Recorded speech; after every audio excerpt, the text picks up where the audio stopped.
নমস্কার বন্ধুরা, সামনেই আসতে চলেছে জ্যৈষ্ঠ মাসের পদ্মিনী একাদশী ব্রত। যেহেতু এই মাস মলমাস পড়েছে, সেই কারণে এই একাদশী পালনের কিছু বিশেষ নিয়ম রয়েছে।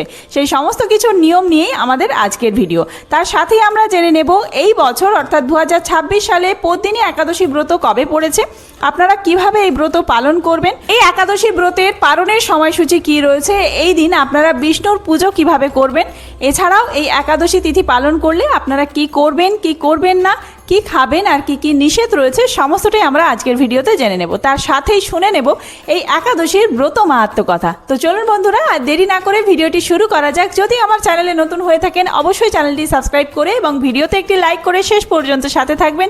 আশা করি ভিডিওটি আপনাদের জন্য খুবই হেল্পফুল হবে।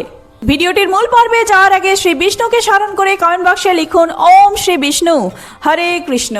হিন্দু পঞ্জিকা অনুসারে প্রতি 32 মাস অন্তর আসে অধিক মাস বা মল মাসের শুক্লপক্ষের একাদশী তিথি। এই বছর মল মাসের শুক্লপক্ষের একাদশী তিথি পদ্মিনী একাদশী নামে পরিচিত। ভগবান বিষ্ণুকে উৎসর্গীকৃত এই ব্রত অত্যন্ত পবিত্র এবং ফলদায়ী বলে মনে করা হয়। সনাতন ধর্মে বিশ্বাস করা হয় যে এই ব্রত পালনের মাধ্যমে মানুষ সমস্ত পাপ থেকে মুক্তি পায়, বৈকুণ্ঠ লাভ করে এবং সমস্ত মনস্কামনা পূর্ণ হয়। তো চলুন বন্ধুরা, শুরুতেই জেনে নেওয়া যাক যে এই একাদশী ব্রত আপনারা কবে পালন করবেন। একাদশী তিথি শুরু হচ্ছে 11 জ্যৈষ্ঠ 26 মে মঙ্গলবার সকাল 7:53। একাদশী তিথি সমাপ্ত হচ্ছে 12 জ্যৈষ্ঠ 27 মে বুধবার সকাল 8:02। অর্থাৎ এই পরিস্থিতিতে উদয় তিথি অনুযায়ী 12 জ্যৈষ্ঠ 27 মে বুধবার এই দিনেই কিন্তু পদ্মিনী একাদশীর ব্রত উপবাস ও পালনই রয়েছে। এই দিন অমৃত যোগ থাকছে সকাল 7:36 থেকে শুরু করে সকাল 11:11 মধ্যে, আবার দুপুর 1:53 থেকে শুরু করে বিকেল 5:28 মধ্যে, এর পরবর্তীতে রাত্রি 9:53 মধ্যে এবং তারপর 11:59 থেকে শুরু করে রাত্রি 1:24 মধ্যে।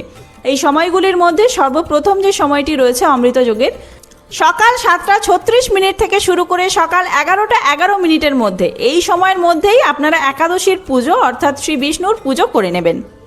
এই দিন গঙ্গা স্নানের শুভ সময় থাকছে, সূর্যোদয় হচ্ছে 4:56। এই সময় থেকে শুরু করে সকাল 6:36 মধ্যে আপনারা গঙ্গা স্নান করে নেবেন। পালনের সময়সূচি তো আমরা জানবই, তবে তার আগে জেনে নেওয়া যাক কি খাবেন আপনারা আর কিভাবে উপবাস ভঙ্গ করবেন। দশমীর নিয়ম কি রয়েছে। দশমী তিথি থেকেই আপনাদেরকে কিন্তু এই উপবাস শুরু করতে হবে। সেই দিনও নিরামিষ আহার গ্রহণ করতে হবে, অর্থাৎ মসুর ডাল, ছোলা, শাক, কাঁসার পাত্রে খাবার গ্রহণ করা বর্জনীয়। এছাড়াও কোনো রকম আমিষ আহার গ্রহণ করা যাবে না দশমীর দিনে। এর পরের দিন একাদশী তিথি। একাদশী তিথিতেই উপবাস করে বিষ্ণুর আরাধনা করতে হবে।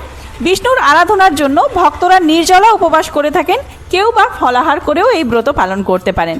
তো আপনারা চাইলে ফলাহার করতে পারেন, ফলাহারের সাথে সাথে আপনারা সাবু খেতে পারেন, এছাড়াও সবজি সেদ্ধ করে খেতে পারেন, তবে সবুজ শাকসবজি খাওয়া যাবে না।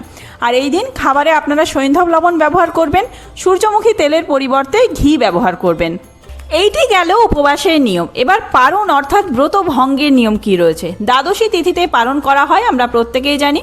ব্রাহ্মণ বা অভাবগ্রস্ত লোকেদের বা দরিদ্রদের কিছু দান করতে পারেন এই দ্বাদশী তিথিতে। আপনারা প্রথমেই সকাল সকাল উঠে স্নান করে নেবেন এবং বিষ্ণুর পুজো সেরে নিয়ে তারপরে দ্বাদশী তিথি থাকছে 8:42 পর্যন্ত, সকাল 8:42।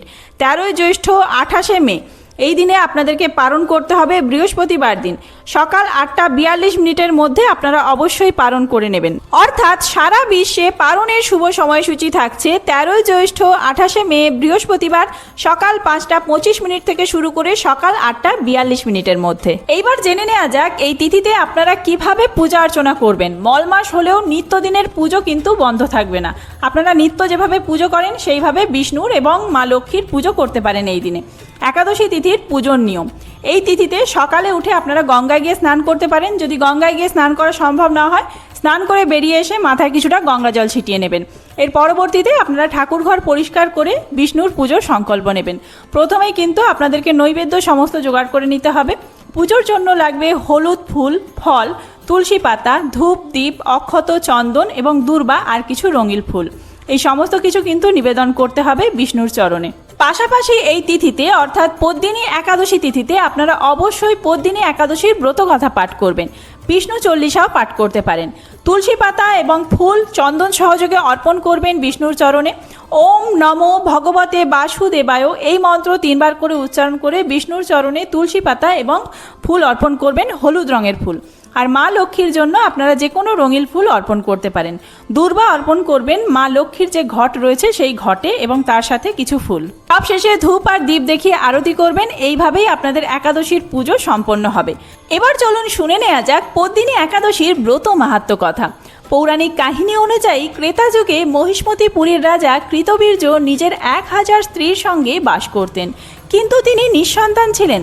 বংশবৃদ্ধি না হওয়ায় রাজ্যের শাসন সংক্রান্ত প্রশ্নে চিন্তিত থাকতেন রাজা।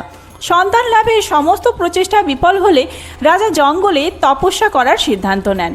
রাজার সঙ্গে তার স্ত্রী পদ্মিনীও জঙ্গলে যেতে প্রস্তুত হন। দুজনেই গন্ধমান পর্বতে তপস্যা করেন। বহু বছর তপস্যা করার পরও রাজা কৃতবীর্য ও রানী পদ্মিনী সন্তান সুখ থেকে বঞ্চিত থেকে যান। এরপর রানী পদ্মিনী অনুসূয়ার কাছে উপায় জানতে চান। তিনি রানী পদ্মিনীকে জানান যে প্রতি 3 বছরে একটি অধিক মাস থাকে, একে মনস্কামনা পূরণের মাসও বলা হয়। অধিক মাসের শুক্লপক্ষের একাদশীতে ব্রত পালন করলে সমস্ত মনস্কামনা পূরণ হয়। এরপর রানী পদ্মিনী নিয়ম মেনে অধিক মাসের শুক্লপক্ষের একাদশী তিথির উপবাস করেন।